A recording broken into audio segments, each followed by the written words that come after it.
And then when I came out of the vision, அந்த தரிசனத்திலிருந்து நான் மீண்டு வந்த பின்பு I made a research ஒரு ஆராய்ச்சி செய்தேன். and I found that UN first passed a resolution for the forming of the nation of Israel in November 11, 1947. இஸ்ரவேல் ஒரு தனி நாடாக உருவாவதற்கான ஒப்புதலை நவம்பர் மாதம் 11ஆம் தேதி 1947 ஆண்டிலேயே ஐக்கிய நாட்டுகள் அவை முடிவெடுத்து விட்டது என்பதை கண்டறிந்தேன். So 1947 plus 70 is how many? 1947 ஓடு 70 கூட்டினால் எத்தனை?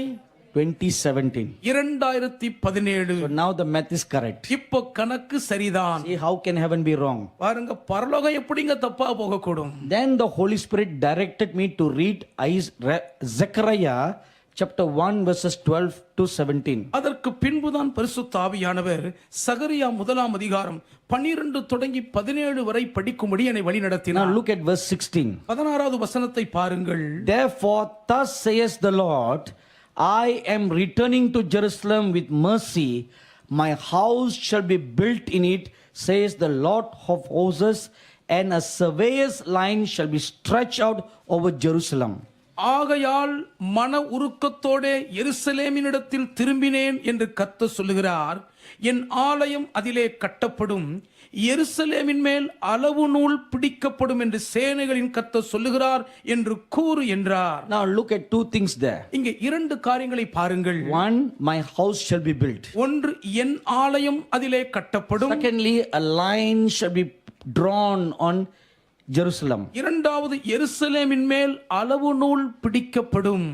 Now something is very interesting now. இப்பொழுதும் இதிலே ஆர்வத்தை தூண்டக்கூடிய சுவாரஸ்யம் ஒன்று இருக்கிறது. This 70 years period ends on September 21, 2017. இந்த 70 வருஷ காலம் 2017ஆம் ஆண்டு செப்டம்பர் மாதம் 21ஆம் தேதியோடு முடிகிறது. Because after 2017, September 21, a new year begins. ஏனென்றால் 2017ஆம் ஆண்டின் செப்டம்பர் மாதம் 21ஆம் தேதிக்கு பின்பு ஒரு புதிய ஆண்டு பிறக்கிறது. So from this season onwards, ஆகவே இந்த காலம் தொடங்கி now this scripture is going to be fulfilled now. இப்பொழுது இந்த வேத வாக்கியம் நிறைவேற போகிறது. So two things are going to be given birth to in Israel. ஆகவே இஸ்ரவேல் தேசத்திலே 2 காரியங்கள் பிரசவிக்கப்பட போகின்றன.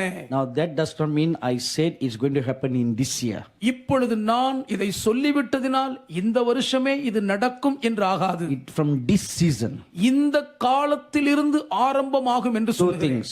2 காரியங்கள். Number one, முதலாவது, the third temple will be rebuilt in Jerusalem. எருசலேமிலே 3வது தேவாலயம் திரும்பவும் கட்டப்படும். This has been prophesied for thousands of years. பல ஆயிரக்கணக்கான ஆண்டுகள் இது தீர்க்கதரிசனமாக உரைக்கப்பட்டு வந்து கொண்டிருக்கிறது. In Revelation chapter 11 verses 1 and 2. வெளிப்படுத்தல் 11 முதல் 2 வசனங்களிலே, In a vision the apostle John together with the angel they were measuring the temple. அப்போஸ்தலனாகிய யோவான் ஒரு தரிசனத்தில் தோதனோடு இணைந்தவர்கள் தேவாலயத்தை அளந்து பார்க்கிறார்கள். Now that is a scene during the time of the two witnesses. 2 சாட்சிகள் இறங்கி வரக்கூடிய நாட்களிலே நடக்கக்கூடிய ஒரு அடையாளம் இது. And that is during the time of the Antichrist. அந்த கிறிஸ்துவின் நாட்களின் போது நடக்கக்கூடிய ஒரு காரியம் அது. So that scripture proves அப்படி என்றால் இந்த வசனம் இதை நிரூபிக்கிறது. there will be a temple in Jerusalem during the time of the Antichrist. அந்த கிறிஸ்து இந்த பூமியில் இருக்கும் காலத்தின் பொழுது எருசலேமில் ஒரு தேவாலயம் இருக்கும் என்பதை நிரூபிக்கிறது. So that fulfills this scripture. அப்படி வரும் பொழுது அது இந்த வேத வாக்கியத்தின் நிறைவேறுதல் ஆகும். Now the second thing that is going to take place, சம்பவிக்க போகிற 2வது காரியம் என்னவென்றால்,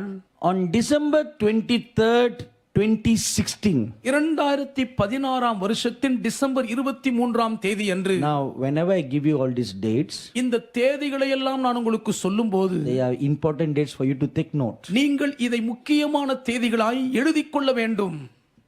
On December 23rd 2016, 2016ஆம் ஆண்டின் டிசம்பர் 23ஆம் தேதி அன்று the United Nations passed a resolution for the creation of the state of Palestine. பாலஸ்தீனம் என்கிற ஒரு தனி நாடை உருவாக்குவதற்காக ஐக்கிய நாட்டு அவைகள் ஒரு தீர்மானத்துக்கு ஒப்புதல் அளித்திருக்கின்றன. To create a new state of Palestine, பாலஸ்தீனம் என்ற ஒரு புதிய நாடை உருவாக்க வேண்டுமானால் Israel must be divided. இஸ்ரவேல் பிரிக்கப்பட்டால்தான் சாத்தியம். Because Palestine is now part of Israel. ஏனென்றால் பாலஸ்தீனம் இப்பொழுது இஸ்ரவேலின் ஒரு அங்கமாய் இருக்கிறது. So Israel will be divided into two. அப்படியானால் இஸ்ரவேல் இரண்டாக கூறு போட்டு பிரிக்கப்படும். This happened to India also. இந்தியாவுக்கு இது நடந்திருக்குங்க. Before independence, சுதந்திரம் அடைவதற்கு முன்பு Pakistan and India were one. பாகிஸ்தானும் இந்தியாவும் ஒரே நாடாக இருந்தது. Then before the British left, ஆங்கிலேயர்கள் புறப்பட்டு போவதற்கு முன்பு they drew a line. அவர்கள் ஒரு எல்லை பிரித்து விட்டார்கள். Muslim Pakistan, இஸ்லாமிய பாகிஸ்தான், Hindu India. இந்துக்கள் நிறைந்த India. What was once one nation முன்பொரு காலத்தில் இது ஒரே தேசமா இருந்ததோ became two nations. இரண்டு நாடுகளாக பிரிந்தன. In the same way, அதே விதமாகத்தான் now Palestine is part inside Israel. இப்பொழுது பாலஸ்தீனம் இஸ்ரவேல் தேசத்துக்குள்ளே ஒரு பங்காய் இருக்கிறது. So a resolution was passed. ஒரு தீர்மானம் அங்கே முடிவெடுக்கப்பட்டு விட்டது. On which day? எந்த நாளில்?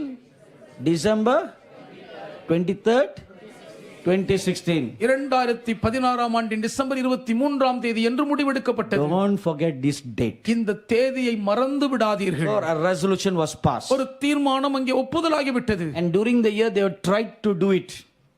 அந்த வருஷத்திலே அதை செய்ய முயற்சித்தார்கள். But Israel was resisting it. இஸ்ரவேல் பலத்த எதிர்ப்பு தெரிவித்தது. Now from December 23rd, December 23ஆம் தேதியிலிருந்து on September 23rd, செப்டம்பர் 23ஆம் தேதி is வரைக்கும் exactly 9 months. சரியாக 9 மாதம் கணக்கில் வரும். After how many months a child will be born? எத்தனை மாசம் கழிச்சு ஒரு குழந்தை பிறக்கும்? 9 months. 9 மாதங்களுக்கு பின்பு. So the woman is going to give birth. ஆகவே அந்த ஸ்திரீ பிரசவிக்க போகிறாள். A nation is going to be born. ஒரு தேசம் பிறக்க போகிறது. Israel is going to be divided. இஸ்ரவேல் பிரிக்கப்பட போகிறது. And that means Jerusalem will be divided. அப்படி என்றால் எருசலேம் இரண்டாக பிரிக்கப்படும் என்ற அர்த்தம். Actually, the Palestinians wants the whole of Jerusalem. உண்மையை சொல்ல போனால் முழு எருசலேமும் பாலஸ்தீனர்கள் தங்களுக்கு வேண்டும் என்று அடம் பிடிக்கிறார்கள். But Jerusalem will be divided into two. ஆனால் எருசலேம் இரண்டாக பிரிக்கப்படும். East Jerusalem will belong to the Palestinians. கிழக்கு எருசலேம் பாலஸ்தீனர்களை சார்ந்துவிடும். And West Jerusalem will belong to the Jewish people. மேற்கு எருசலேம் யூத ஜனங்களுக்குரியதாகிவிடும். You know what is a very sad thing? இதுல ரொம்ப துக்கமான காரியம் என்ன தெரியுமா? Most of all the Christian sites are on the eastern part of Jerusalem.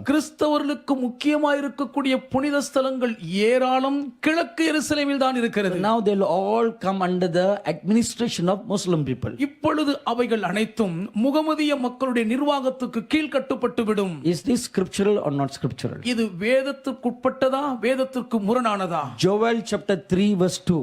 யோவேல் 3ஆம் அதிகாரம் 2ஆம் வசனம். Zechariah chapter 1 verse 16. Zechariah 1:16. Chapter 14 verse 2. 14:2. These three scriptures tells us இந்த 3 வசனங்கள் நமக்கு சொல்லுகின்றன that the land of Israel will be divided. இஸ்ரவேல் தேசம் பிரிக்கப்படும். So now 9 months is going to be completed. இப்பொழுது 9 மாதங்கள் நிறைவாக போகிறது. It already completed today. ஏற்கனவே இன்றோடு 9 மாதங்கள் நிறைவு பெற்று விட்டது. Now is the fullness of the time. அப்படியானால் இது காலத்தின் நிறைவேறுதலாகும். The woman gives birth to a child. ஸ்திரீயானவள் ஒரு பிள்ளையை பெற்றெடுக்கிறாள். So this could possibly be the birth of the Palestinian state. இது பாலஸ்தீன தனி நாடு தோன்றுவதற்குரிய ஒரு சாத்தியமாய் இருக்கலாம். Now when that happens, அது நடக்கும்போது again there will be lots of bloodshed. மீண்டும் ஏராளமான இரத்தம் சிந்துதல் உண்டாகும். But here is how they are going to make a peace treaty between these two nations. ஆனால் இங்கே இப்படித்தான் இந்த இரண்டு தேசங்களுக்கும் இடையே ஒரு சமாதான உடன்பாடை ஏற்படுத்துவார்கள். I am going to give away something.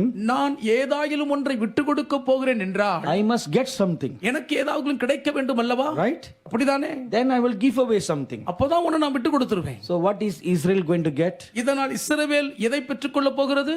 They are going to get the temple. அவர்கள் தேவாலயத்தை ஈவாய் பெற்றுக்கொள்வார்கள். That will make the whole of Israel quiet. அது முழு இஸ்ரவேல் தேசத்தையும் அமைதிப்படுத்தி And விடும். they will freely give their land. இது தாராளமா நிலத்தை கொடுத்துருவாங்க. You know, during my many visits in Israel, இஸ்ரவேலுக்கு நான் பலமுறை போய் வந்ததிலிருந்து I have spoken to many Jewish people. பல யூதர்களோடத்தில் பேசி இருக்கிறேன். They are very open about the partition of the land of Israel. இஸ்ரவேல் தேசம் இரண்டாக பிரிக்கப்படுவதை குறித்து ரொம்ப திறந்த மனதில் இருக்கிறார்கள். To them, biblical Israel doesn't matter. அவர்களை பொறுத்தமட்டில் வேதாகம இஸ்ரவேல் தேசத்தை குறித்து கவலையப்படுவதில்லை. They don't care about the division of Israel. இஸ்ரவேல் தேசம் இரண்டாக கூறிடு போடப்படுவதை குறித்து அவர்களுக்கு கவலையே இல்லை. These are the secular Jews. இவர்கள் எல்லாரும் உலக பிரகாரமான யூதர்கள். So when there's a referendum in the country, ஆகவே நாட்டிலே ஒரு வாக்கெடுப்பு வருமானால் they all will vote yes for the separation. இஸ்ரவேல் தேசம் இரண்டாக பிரிக்கப்படுவதற்கு அனைவரும் சாதகமாக வாக்களித்து விடுவார்கள். Now there'll be a problem. இப்போ ஒரு பிரச்சனை இருக்கு. The religious Jews will take up arms.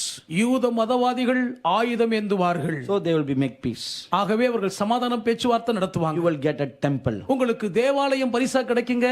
They'll get a state. அவங்களுக்கு தனி மாநிலம் கிடைத்து விடும். Are you all everybody happy? இப்போ எல்லாரும் சந்தோஷம் தானா? Yes, everybody happy. ஆமா, எல்லாரும் They சந்தோஷம். hug each other, they kiss each other ஒருத்தர் கட்டி அணைச்சு முத்தம் கொடுத்து, because both have, see, a new thing is given birth. பாருங்கள், ஒரு புதிய காரியம் பிறந்து விட்டது.